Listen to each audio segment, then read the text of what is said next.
Estudio Bíblico 15. Escogidos para servir. Introducción. En el libro de los Hechos hay 3 pasajes que hablan de la conversión de Pablo y su selección divina al servicio cristiano. Hechos 9, 1 al 22. 22, 1 al 16. 26, 12 al 18. Desde el llamamiento de Abraham, hasta el llamamiento de Pablo, vemos que en todos ellos prevaleció lo que se puede llamar la teología bíblica del llamamiento ministerial, la cual se puede resumir en los siguientes puntos. El llamamiento se origina en la soberanía de Dios. No depende de quién es uno, sino a pesar de quién es. En el ministerio es más importante ser que hacer. Es imprescindible una convicción clara de lo sagrado. Se requiere transparencia total. Es necesario que uno esté en el lugar que Dios lo puso y que haga lo que Él le ha asignado. Implica una tarea impostergable. Conlleva una tarea indelegable e intransferible. Es una tarea ineludible, y produce una pasión irresistible de servicio incondicional a Dios y a las personas. Pensamiento central. El llamamiento al servicio cristiano se origina exclusivamente en la soberanía de Dios. Texto áureo. Doy gracias al que me fortaleció, a Cristo Jesús nuestro Señor, porque me tuvo por fiel, poniéndome en el ministerio. Primera de Timoteo 1, 12. Nuestra lectura bíblica se encuentra en Primera de Timoteo 1, 12 al 20. Versículos 12 y 13. Doy gracias al que me fortaleció, a Cristo Jesús nuestro Señor, porque me tuvo por fiel, poniéndome en el ministerio, habiendo yo sido antes blasfemo, perseguidor e injuriador. Mas fui recibido a misericordia porque lo hice por ignorancia, en incredulidad.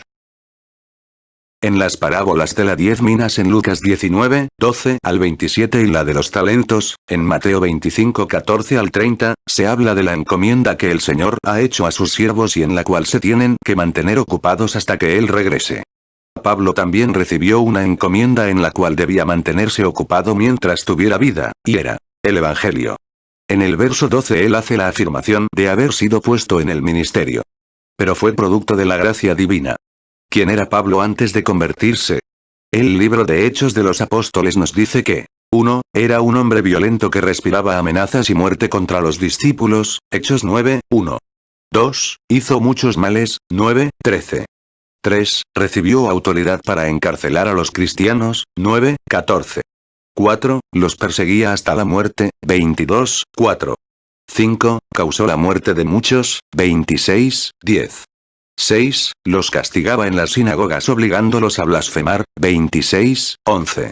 8. Los perseguía hasta en las ciudades extranjeras, 26, 11. Si el llamamiento de Pablo hubiera sido por sus méritos, de ninguna manera habría calificado. Y lo mismo aplica a todos los que Dios ha llamado para que le sirvan.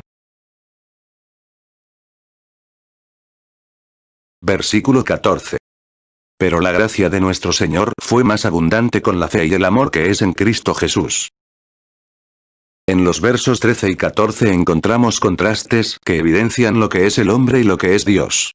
Pablo confiesa que antes de convertirse era blasfemo, perseguidor, injuriador, ignorante e incrédulo. Pero testifica haber sido objeto de la misericordia, gracia, fe y amor de Dios, pero, el ser blasfemo, perseguidor, injuriador, ignorante e incrédulo, según la teología de Pablo es algo que caracteriza al hombre natural, y redento. El inconverso no se distingue por sus virtudes naturales, sino por sus vicios y aberraciones. Pablo declaró, en representación de la raza humana. Y yo sé que en mí, esto es, en mi carne, no mora el bien, Romanos 7, 18. Pero contrapone a sus vicios naturales, virtudes que solamente se encuentran en Dios. Misericordia, gracia, fe y amor. En Tito 3 el apóstol, una vez más, describe la realidad humana por causa de su condición, caída.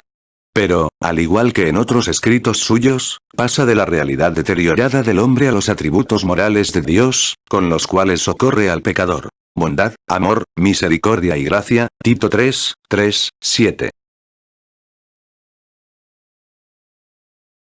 Versículo 15. Palabra fiel y digno de ser recibida por todos. Que Cristo Jesús vino al mundo para salvar a los pecadores, de los cuales yo soy el primero.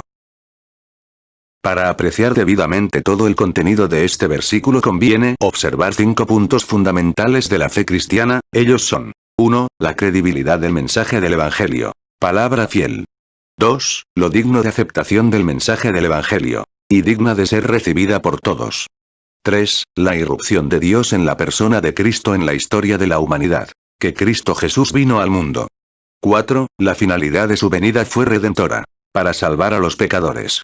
5. La imperiosa necesidad de reconocer que uno es pecador. De los cuales yo soy el primero. Con humildad y modestia se refería Pablo a sí mismo.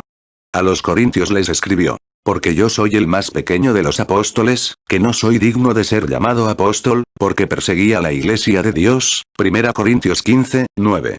Eso es, precisamente, lo que causa el llamamiento de Dios. Un genuino espíritu de humildad e irreverencia.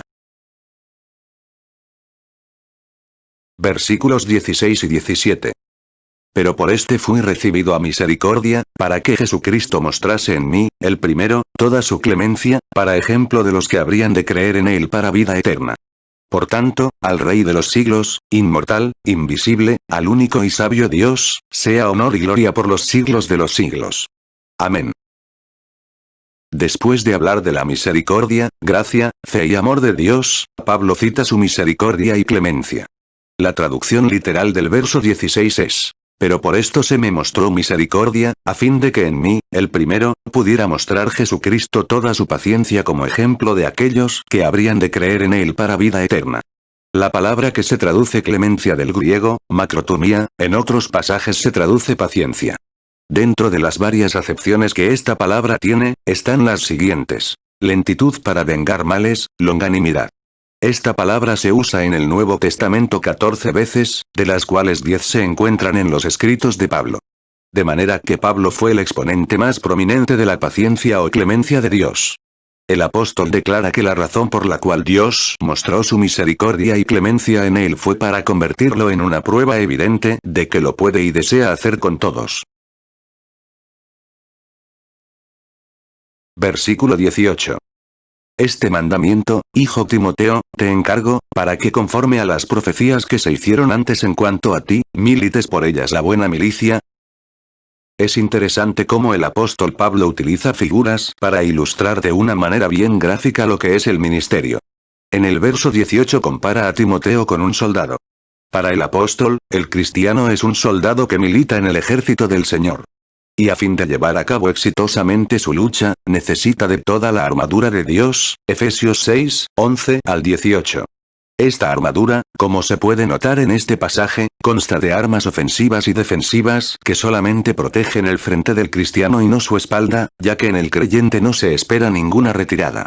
Ahora, ¿en qué sentido Timoteo debía militar la buena milicia como buen soldado de Jesucristo? En primer lugar, siendo sumiso a las instrucciones de su superior. En segundo lugar, vistiendo toda la armadura de Dios de la cual habla Efesios 6, 11 al 18. En tercer lugar, no desertando de su puesto, como lo habían hecho Himeneo, Alejandro y Fileto, segunda de Timoteo 2, 17. Versículos 19 y 20. Manteniendo la fe y buena conciencia, desechando la cual naufragaron en cuanto a la fe algunos, de los cuales son Himeneo y Alejandro, a quienes entregué a Satanás para que aprendan a no blasfemar. El verso 19 comienza con la palabra manteniendo. En el idioma griego, es un participio en el tiempo presente que indica una acción continua, sin interrupción. La exhortación del apóstol a mantener constantemente la fe y la buena conciencia, indica dos ideas. La fe y la buena conciencia son como un escudo que el cristiano siempre debe portar. La otra idea es, confiando siempre. Por supuesto que en este último caso, la exhortación es a tener confianza en aquel que lo había llamado al ministerio. Pero, en cualquiera de los dos casos, la fe no funciona si no hay limpieza de conciencia. Conciencia es aquello que uno es estando solo. Se ha dicho que la diferencia entre carácter y conducta es que carácter es lo que uno es cuando está solo, y conducta lo que uno hace cuando se encuentra frente a la gente. Entonces, podemos decir que es más importante ser que hacer. Se ha dicho que la conciencia no es otra cosa que la voz de Dios hablando en nuestro interior.